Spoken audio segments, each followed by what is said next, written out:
ముఖ్యమంత్రి వైఎస్ జగన్మోహన్ రెడ్డి పాలనలో రెడ్డి సామాజిక వర్గానికి తీవ్ర అవమానం జరిగిందని రాయలసీమ నాయకులు బైరెడ్డి రాజశేఖర రెడ్డి అన్నారు.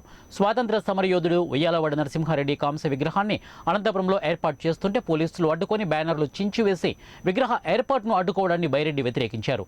ముఖ్యమంత్రి కార్యాలయం నుంచి వచ్చిన ఆదేశాల మేరకే పోలీసులు విగ్రహ ఏర్పాటును అడ్డుకున్నారని బైరెడ్డి తెలిపారు. ఈ ఘటనతో రెడ్డి సామాజిక వర్గాన్ని అవమానించపరిచారని, దీనిపై ఆంధ్రప్రదేశ్ రెడ్డి సంక్షేమ సంఘం ఆధ్వర్యంలో సమావేశం నిర్వహించి తదుపరి చర్యలు తీసుకుంటామని ఆయన తెలిపారు.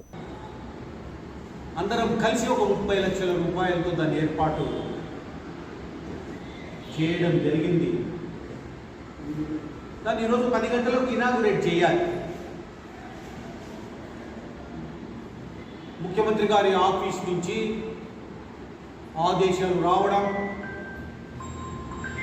అక్కడ ఉన్నటువంటి జిల్లా యంత్రాంగం, జిల్లా పోలీసులు దాన్ని అడ్డుకున్నాడు. బ్యానర్లు చించి పారేశారు, వచ్చిన వాళ్ళను తరిమి పారేశారు.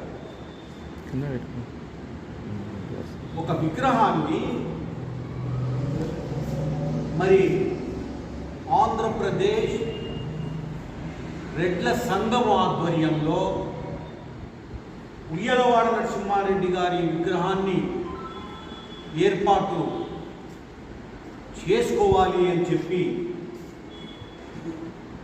ఒక నిర్ణయానికి వచ్చి ఈరోజు ఇనాగురేషన్ ఉంటే దాన్ని ఆ ఇనాగురేషన్ జరగకుండా, ప్రారంభం కాకుండా ఈ ప్రభుత్వం మరి ఏదైతే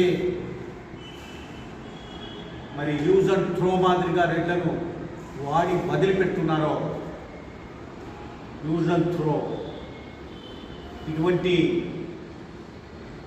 నిర్ణయం తీసుకొని అక్కడ ఉయ్యాలవాడ నరసింహారెడ్డి విగ్రహాన్ని పెట్టకుండా చేశారు. దాన్ని ఇనాగురేట్ చేసేదానికి నన్ను కూడా ఆహ్వానించారు. మేమంతా సమాయత్తమయ్యాము.